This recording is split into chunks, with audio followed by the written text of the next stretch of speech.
காலை வணக்கம்.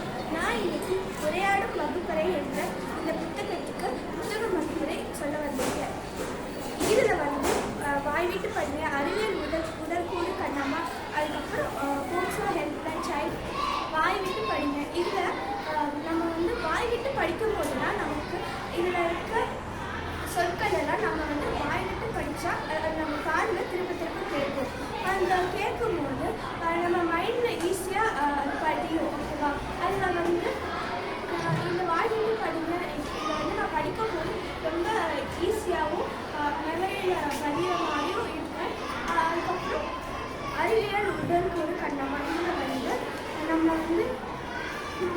இப்போ வர 11 வயதில் வர லவ் அந்த ப்ரப்போசல்ஸ் இதெல்லாம் நம்ம எப்படி டேக்கிள் பண்ணி ஈஸியாக நம்ம வெளியே அதை நம்ம ஸ்டடீஸில் மட்டும் கான்சென்ட்ரேட் பண்ணலாம் அப்படின்ற இதில் எனக்கு ஹெல்ப்பாக இருந்துச்சு. இதில் மொத்தம் 24 தலைப்பு இருக்குது. இதில் எனக்கு ரொம்ப பிடிச்சது அறிவியல் உடற்கூறு கண்ணம்மா, அப்புறம் வாய் விட்டு படிங்க, சைல்டு ஹெல்ப்லைன், அப்புறம் கேள்விகள் சந்தேகங்களை வரவேற்போம். இந்த 4 தலைப்புகள் எனக்கு ரொம்பவும் பிடிச்சிருந்தது. அதில் இருக்க கருத்துக்கள் எல்லாமே எனக்கு ரொம்ப பிடிச்சிருக்கு. நன்றி.